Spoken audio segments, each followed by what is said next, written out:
the other way around. I think comics are taking over Hollywood. And I think comics are taking over Hollywood. If you look at the history of Green Lantern, we have great creators like Martin Campbell, we have Bill Finger, Gil Kane, Neil Adams, and the next person that's going to walk out the stage. Let's hear it for Jeff Johns.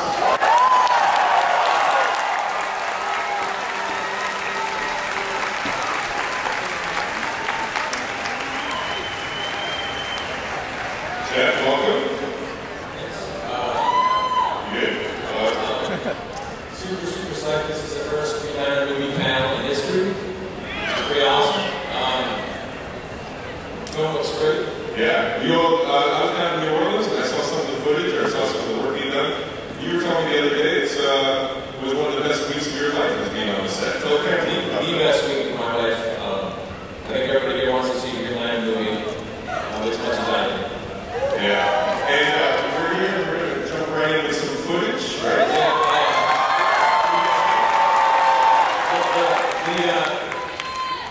We're still really there. They're really still in production. There's still a lot of work to be done, but here's the very first look at Green Lantern, the movie.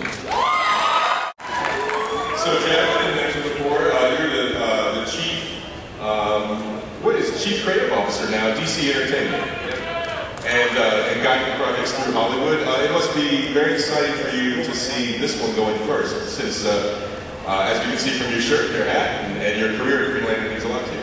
Yeah, I mean, it's awesome to see filmmakers and cast that are dedicated to Green Lantern. So they've done amazing. Outstanding. Well, we're going to bring out some more people and fill up this panel. So far away. We're going to start with Greg Berlanti, the screenwriter and producer of Green Lantern.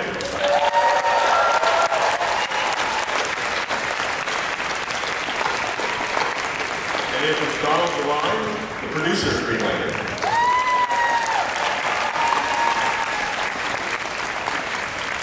And then he brought us Zorro back in a new way. He brought us James Bond back in a new way. Now he's bringing us Green Lantern director Martin Campbell.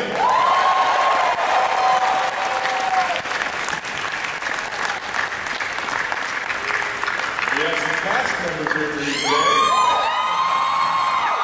Let's start with the evil genius of Hector Hammond, Peter Sarsgaard.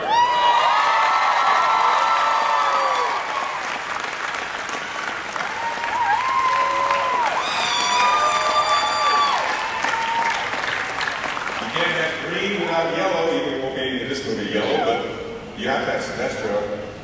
Mark Strong.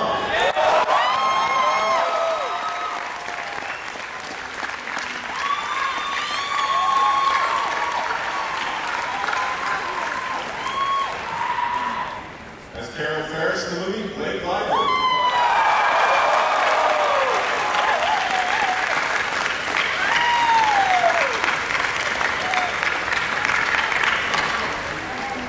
And the man with the ring, Ryan Reynolds.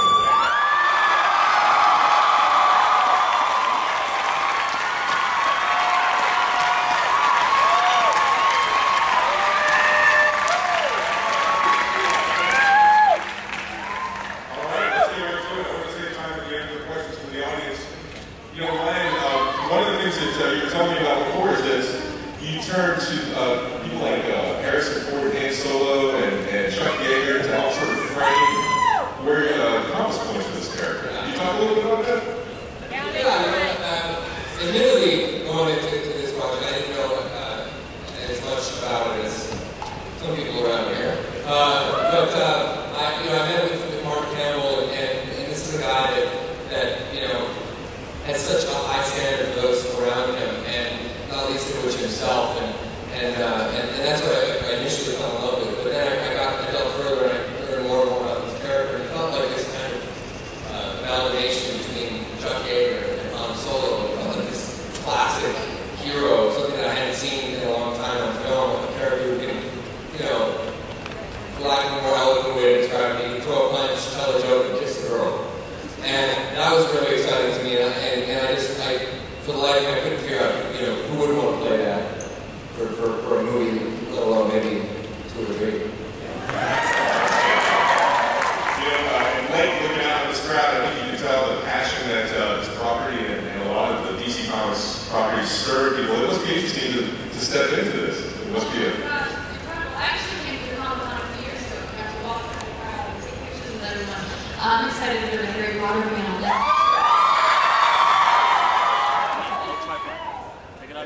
Peter, you know, one of the things that is bundled into the fabric of this story and this franchise is things like fear and will and courage.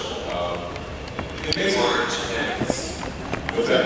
Large heads. And large heads, yes. And Mark, you know, in this movie, you have a character who's going to go in different directions down the line. In this film, it's got a slightly different role. Do you plan ahead? Do you have to try to hardwire in the future stuff into the movie now, or you kind of play it in the moment?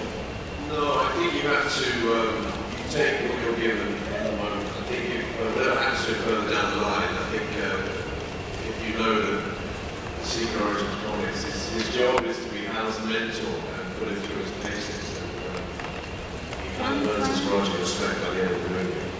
Whatever happens later, that's later. I told you were going to feel like Bono up here. What did you think when you came out? Say that again, sorry? Remember I told you were going to feel like Bono when you walked out? Yeah, it's a wonderful thing. Thank you very much.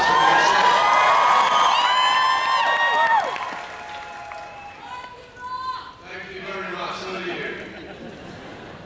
So Martin, the essential question right off the bat with a film like this is tone. What can you tell us about the tone of the film?